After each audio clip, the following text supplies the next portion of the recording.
जय श्री कृष्ण। राधे कृष्ण। ओम नमो भगवते वासुदेवाय। कन्हैया उस गोपी के कानों में कुछ कह रहा था और गोपी की मूर्छा दूर हो रही थी।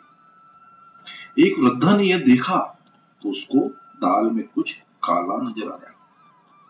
मुझे ये मंत्र जानना ही होगा। उस बूढ़ी ने ढोंग किया। घर का काम करते करते जानबूझकर जमीन पर लेट गई। बहू को दुख हुआ। उसने श्री कृष्ण के पास जाकर कहा, नाथ पधारिए, मेरी सास जी मूर्छित हो गई। बेचारी बहू को क्या खबर थी कि उसकी सास कपट कर रही है। कन्हैया ने कहा, जिसके बाल पक गए हो उसको मेरे मंत्र से कोई लाभ नहीं हो पाता, सो में नहीं आऊंगा। किंतु गोपी ने बड़े प्रेम से आग्रह किया तो वे इनकार न कर सके। कन्हैया ने वृद्धा का निदान किया कि इस बूढ़ी के सिर पर भूत सवार हो गया है, किंतु चिंता न करो, मैं भूत उतारने की विद्या जानता हूं। एक लकड़ी तो लाकर दे दो कोई। बूढ़ी ने मन ही मन में कहा, अरे बाप रे, इतने में तो लकड़ी आ ही गई और कन्हैया ने उस बूढ़ी को दो फटके मार दिए। बूढ़ी तुरंत बोल उठी, मुझे मूर्छा नहीं आई थी, मैं तो ढोंग कर रही थी। कन्हैया ने कहा, हाँ देखो, भूत बोल रहा है। दो और फटके जड़ दिए। जरा सोचो तो, मनुष्य का बाह वेश तो वैष्णव का होता है और मन में काम क्रोध कंचन कामिनी को रमता ही रहता है। बाहर से भक्त होने का ढोंग करता है। यह ढोंग, यह अभिमान ही तो भूत है, जो जीव की पिटाई के लिए कारण भूत है। ऐसे तो बहुत से लोग हैं जिनकी आकृति तो बड़ी आकर्षक सुंदर लुभावनी होती है, किंतु कृति भयंकर और घृणाजनक होती है। उस बुढ़िया की भांति कभी ढोंग न करना। दम्भ ढोंग की भूत है। भक्ति औरों को दिखाने के लिए नहीं, प्रभु को प्रसन्न करने के लिए करनी होती है। कई लोग ज्ञान और भक्ति का जितना ढोंग करते हैं उतने ही वे अंदर से खोखले होते हैं। श्री कृष्ण तो अंतर्यामी है, उनसे कोई बात छिपी नहीं है। रासलीला के 3 सिद्धांत है। इसमें गोपी के शरीर के साथ कुछ भी लेना देना नहीं है। इसमें लौकिक काम नहीं है। यह साधारण स्त्री पुरुष का नहीं, जीव और ईश्वर का मिलन है। शुद्ध जीव का ब्रह्म के साथ विलास ही रास है। शुद्ध जीव का अर्थ है माया। शुद्ध जीव का अर्थ है माया के आवरण से रहित जीव। ऐसे जीव का ही ब्रह्मा से मिलन होता है। सुखदेव जी कहते हैं, इस लीला का चिंतन करना है, अनुकरण नहीं करना है। श्रृंगार और करुण रस का ऐक्य सिद्ध करना प्रधान रूप से आवश्यक है। पति के वियोग में छटपटाती पत्नी की भांति ईश्वर के वियोग में जीव छटपटाता है, ऐसा बताना ही रास लीला का हेतु है। ठाकुर जी के विरह में जिसकी काया तप्त नहीं हुई है उसे वे मिल नहीं पाते हैं। उस आतुरता का यथार्थ वर्णन करने के लिए ही श्रृंगार रस का आश्रय लिया गया है। रास में आत्मा और परमात्मा का निर्लेप निर्विकार मिलन है। श्री कृष्ण की यह काम विजय लीला है। शरद ऋतु की पूर्णिमा की रात्रि आ गई। रास लीला काम लीला नहीं है, यह तो काम विजय लीला है। श्री कृष्ण के पास काम जा ही नहीं सकता। लौकिक का आभास होने पर भी यह क्रिया काम विकार रहित है। श्रीधर स्वामी इसे काम विजय लीला कहते हैं। श्री कृष्ण कोई सामान्य देव नहीं, साक्षात परमात्मा है। उन्होंने अपनी लीलाओं के द्वारा देवों का पराभव किया। वत्स लीला में ब्रह्मा का गर्भ उतार दिया।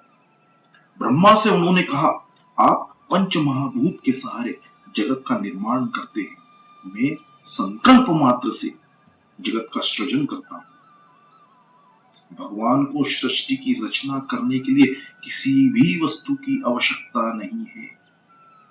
संकल्प मात्र से उन्होंने गोप बालकों और बछड़ों का निर्माण किया था। वह रूप उन्होंने स्वयं ही लिया था। अग्नि का भी गर्व नष्ट किया। इंद्र का अभिमान भी गोवर्धन लीला में उतारा गया। वरुण देव का पराभव किया।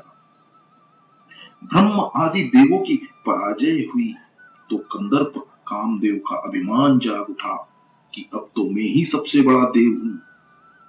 उसने कृष्ण के पास जाकर मल्ल युद्ध करने का प्रस्ताव रखा। काम का एक नाम मार भी है, उसे सभी मारते हैं। कृष्ण ने कामदेव से पूछा, शिव जी ने तुझे भस्मीभूत कर दिया था, क्या वह भूल गया है तू? कामदेव बोला, हाँ वह तो ठीक है, मुझसे जरा गड़बड़ी हो गई थी। शिवजी समाधिस्थ थे और तेजोमय ब्रह्मा का चिंतन कर रहे थे।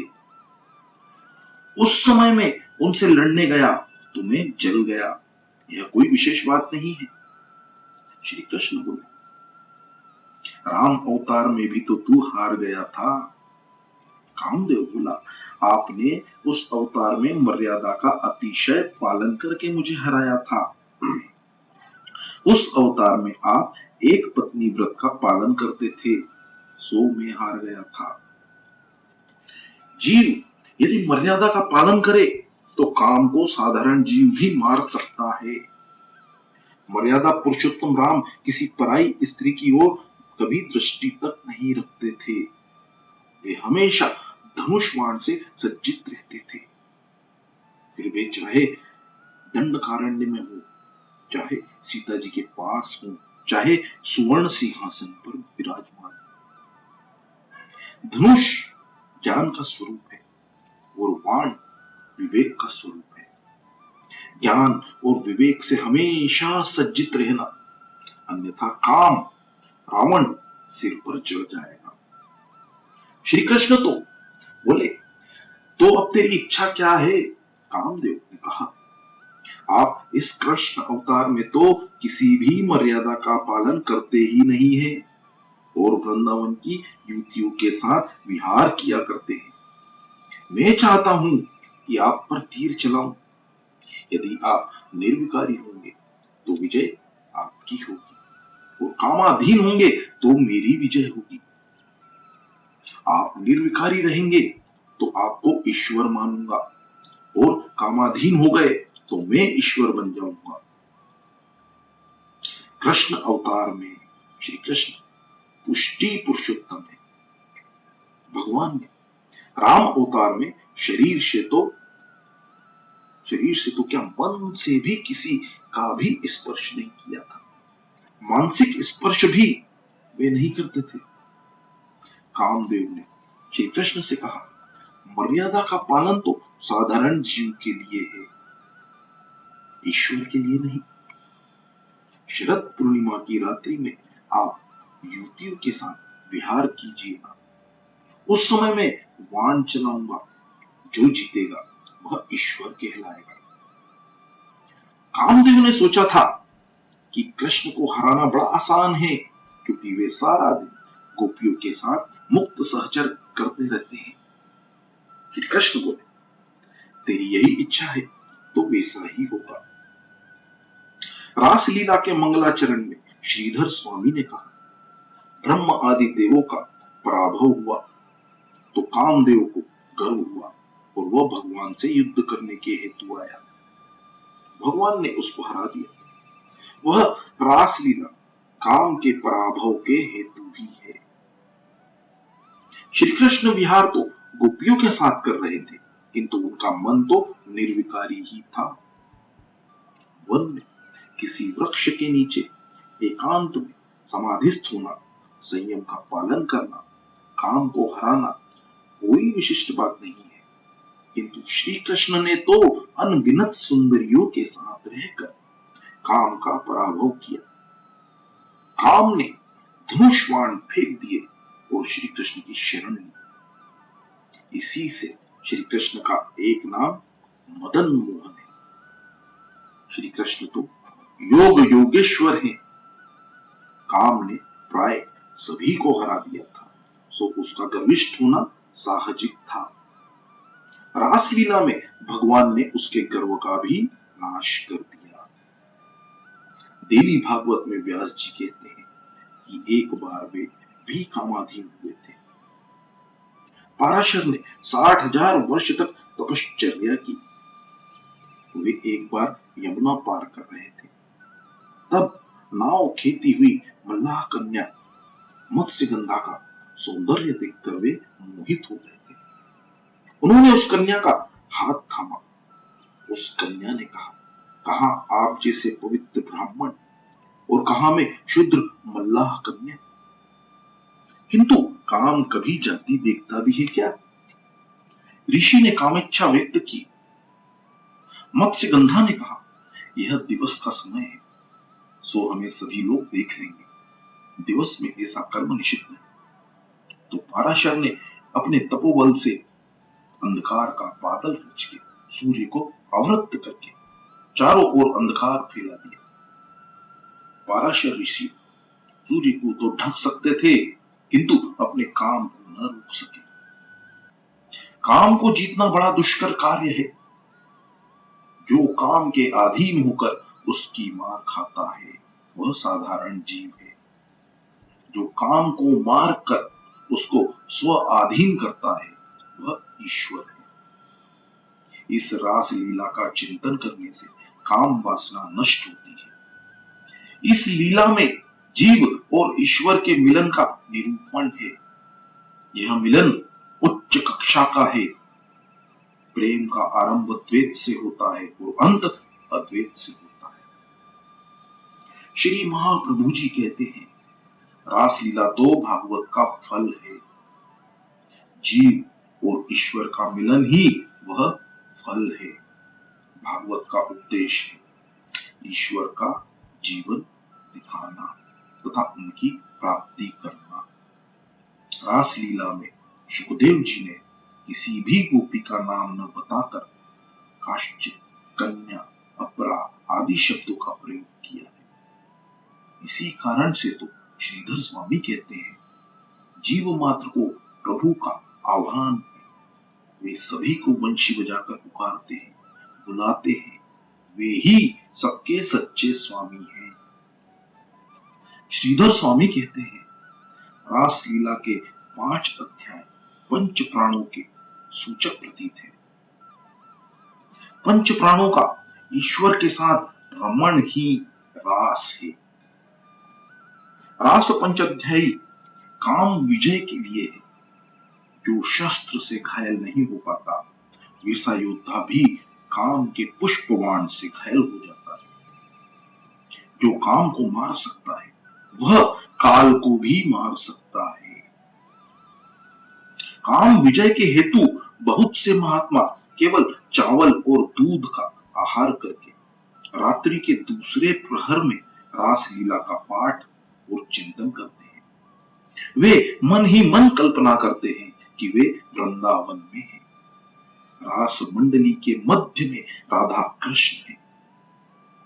कृष्ण ने एक हाथ में बांसुरी पकड़ी है और दूसरा हाथ राधा जी के कंधे पर रखा हुआ है। एक एक राधा के साथ एक एक कृष्ण है। इस रासलीला के चिंतन से काम वासना नष्ट होगी।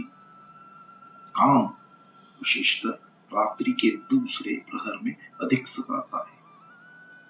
सो उस समय स्नान आदि करके पवित्र होकर रासलीला का चिंतन करोगे तो काम नहीं सताएगा। रासलीला अनुकरणीय नहीं, चिंतनीय है। उसका चिंतन कामनाशी है। वेणु गीत की बांसुरी तो पशु, पक्षी, नदी सबको सुनाई देती है, किंतु रासलीला की बांसुरी तो ईश्वर मिलाना तो अधिकारी जीव गोपियों को भी सुनाई देती है। जिनका चित्त श्री कृष्ण ने हर लिया था, वे व्रज नारियां बांसुरी सुनकर आतुरता पूर्वक श्री कृष्ण से मिलने दौड़ चली। गोपियां अपने सांसारिक कार्यों को एक ओर छोड़कर भगवान से मिलने दौड़ती है। वे तो अपनी सखियों को भी बुलाने के लिए रुकती ही नहीं है। जिस गोपी का नाम लेकर बांसुरी बजाई जाए वह गोपी सुन लेती है। गोपियों गोपियों की आतुरता को देखो। जो गोपियां गायों को दूध रही थी वे भी बांसुरी की तान सुनते ही काम को छोड़कर उत्सुकता से दौड़ चली। उनकी तन्मयता तो देखो। कुछ गोपियां बेढंगे वस्त्र अलंकार पहनकर श्री कृष्ण से मिलने निकल पड़ी। जब देहाध्यास छूट जाता है तब ऐसी ही दशा होती है। श्रृंगार करती हुई एक गोपी ने कन्हैया की बांसुरी सुनी तो व्याकुलता के कारण चंद्रहार गले के बदले हाथ में पहन लिया। घर की लिपाई पुताई करती एक गोपी गोबर से गंदे सने हाथों से सही दौड़ पड़ी। रासलीला में अगर लौकिक बात होती तो उसमें गोपियां कुछ और ही होती। इस प्रकार दौड़ निकलने के बदले वे 2 घंटे तक श्रृंगार करके दर्पण में अपना निखार करके बन ठन कर निकलती, किंतु ऐसा नहीं है। जय श्री कृष्ण, राधे कृष्ण। ओम नमो भगवते वासुदेव।